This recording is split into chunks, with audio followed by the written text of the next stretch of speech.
Well, good evening, YouTube. This is your Daily Stoic with your host, Jeffrey. I am super grateful, McCabe. I did mess yesterday, but I'm super grateful because I was able to have my kids overnight, and that makes me super happy. If you've been following my journey, I've been to treatment, went to rehab, I did some bunch of therapy. I'm rebuilding my life at 41 years old. I'm pretty wide open with it. I'm pretty vulnerable about it. Sometimes I still feel embarrassed. Sometimes, it's not an easy thing to rebuild. So all that to say, I completely skipped yesterday. Didn't even think about it. I was spending some quality time with my children, and that I am super grateful for. So this is your Daily Stoic. We're reading The Daily Stoic, 366 Meditations on Wisdom, Perseverance, and the Art of Living by Ryan Holiday and Stephen Hasselman. If you notice, I got my camera faced the other way. A good friend of mine recommended it. Better picture quality, wouldn't reverse the camera. I'm going to give it a shot. I don't have any production equipment. I bought a ring light, but I haven't used it. I don't know where and when and how to use it, but I think it might be useful to have the little clicker thing to start the videos. I'm not a video production guy. And I'm trying to make these somewhat easy, as I want to try to do one every day. So I'm not trying to get into this in big production, but I would like to learn. And I'm sure that there's ways to do it. And I'm sure as we progress through the year, I'd like to learn. So I do appreciate constructive criticism. I do appreciate tips and tricks. So we're going to try this. I got the flash on. It's in my eyes. I don't know if it's the best way. Maybe I'll turn the flash off next time. I've already tried a couple different times and I've had to delete it. And I don't know if, if you've been here since the beginning when I started the YouTube side of this. I don't want to edit. I don't want to get into too much editing, as I don't want to take away from how would you say it, like this, not the spontaneity of it, but I don't want to take away. I don't want to start editing or restarting when I make a mistake. Maybe an intro would be good. Maybe some editing in that sense, like maybe trim off the beginning, boom, start it when I'm sitting here. I will learn and continue to grow, but I don't want to get into where I'm doing multiple takes just to read this. But I would like to learn because I do have a ton of stuff I'd like to do in a creative sense. Like I have a couple cool letters I wrote in treatment that I would like to perform and record in a very cool way. So I have a lot to learn. I am no professional by any means on the technical side of things. So shout out to my homie. Thank you for the advice. I do appreciate constructive criticism and tips and tricks. So I did mess yesterday. I think we'll read through them very quickly. Yeah, I don't know if I can do the light. It's blinding me. But we'll see. Maybe I can. Or I can't. I'm not sure. Yeah, we'll give it a shot. I think the light, and you can even see little specks of dust on my shirt, I bet. Anyways, I'm a little bit too self-aware. It's funny because I did these on Facebook and I would just let it fly. I could care less. And I find on the YouTube, maybe because it's pre-recorded, I find myself much more self-aware or thinking about it too much. I'm definitely overthinking it. So February 12th, we're going to go 12th and 13th. We'll get a 2-for-1.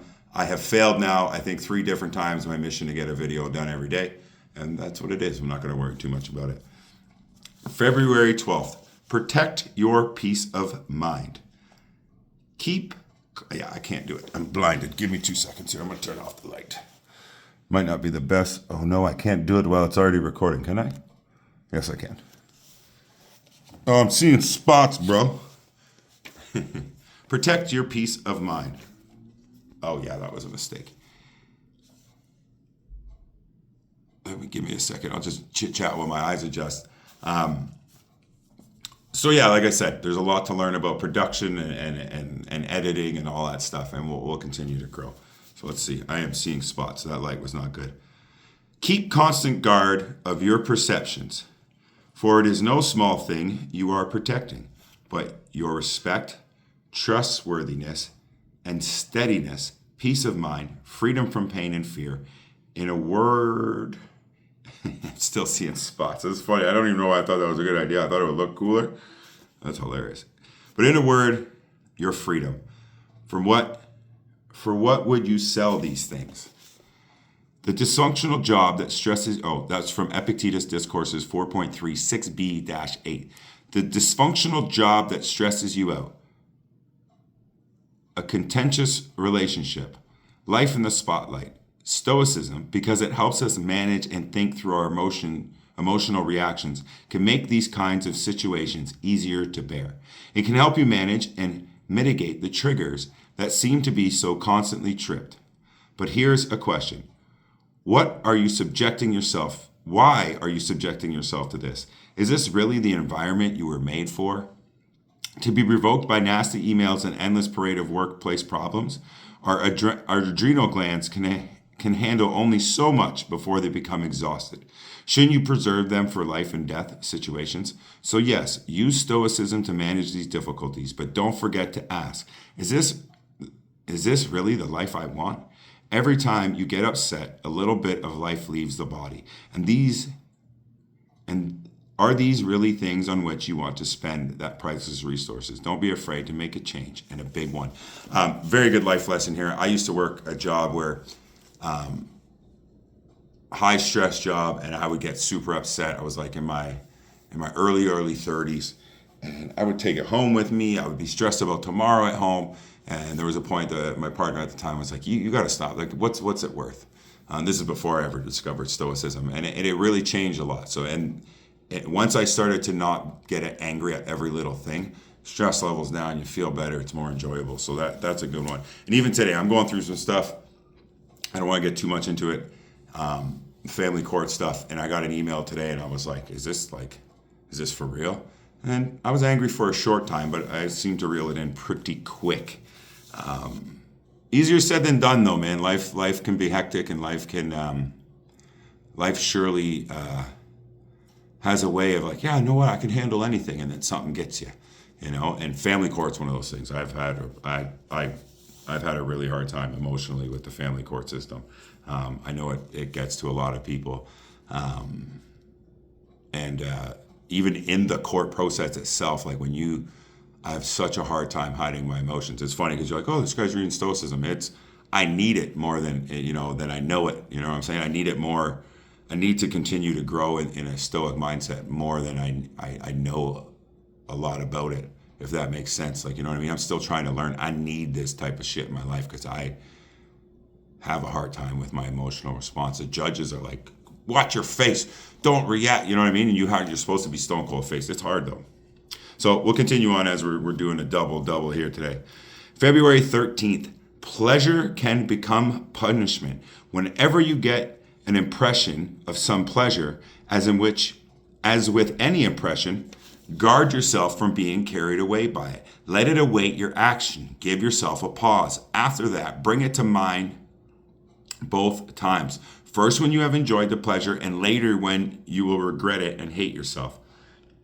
Then compare those joy and satisfaction you'd feel from abstaining it altogether. However, if a seemingly appropriate time arises to act on it, don't be overcome by its comfort, pleasantness, and allure. But against all of this, how much better the consciousness of conquering it. Epictetus Enchirando 34. This is a good one. It's again, smacks me right in the face. Self-control is a difficult thing, no questions, which is why a popular trick for dieting might be helpful. Some diets allow a cheat day, 1 day per week in which dieters can eat anything and everything they want. Indeed, they're encouraged to write a list during the week of all the foods they crave so they can enjoy them all at once as a treat.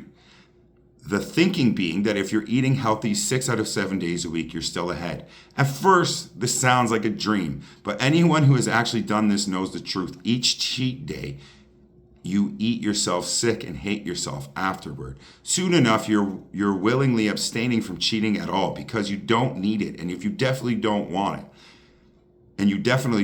it, it's not unlike a parent catching her child with cigarettes and forcing them to smoke the whole pack. What up, Mom? You did that to me, remember? It's important to connect the so-called temptation with its actual effects. Once you understand that indulging might actually be worse than resisting, the urge begins to lose its appeal.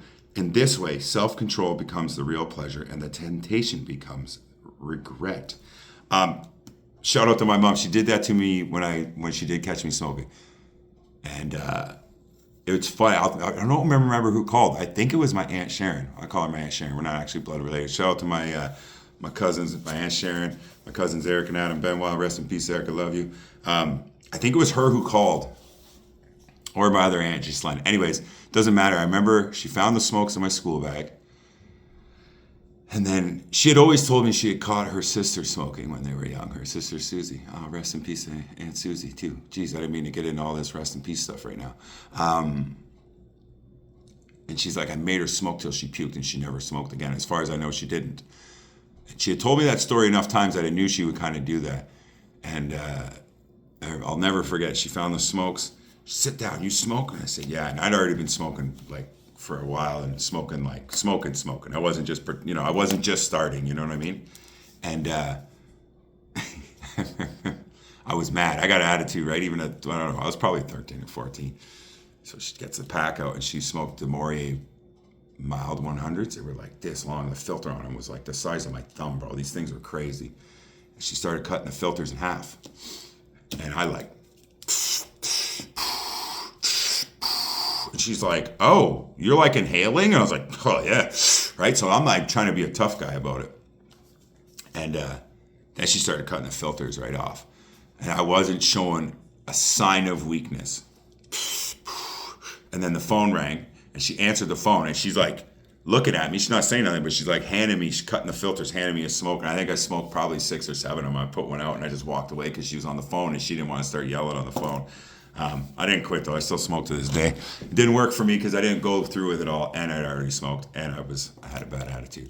But all of that to say, temptation, if you can learn how to put things off, and moderation here is the key. It's a Stoic, I can't think of the word, temperance, right? So like anything that feels good, your brain is going to automatically want more, right? And if you don't recognize that, I learned this in treatment, and this could be with anything, foods, popping pimples, like, banging your head on the wall, exercise, same thing, right? So your brain just wants more or whatever it feels good. And if you have zero control over that, you'll just keep grabbing.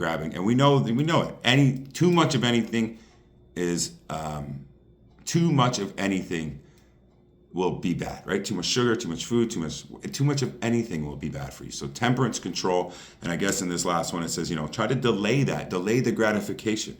And that's something as humans that we have the ability to do. Most animals don't do that, right? Like with our food, with our pleasure, with anything. So good life lesson there to try to put it off for, even 10 minutes if it's something you struggle with, if you're reaching for a bag of candy or drug, whatever it is that you're into.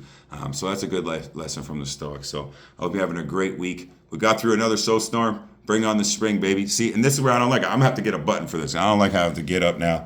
I'm going to walk around the camera, and then I'm going to shut it off.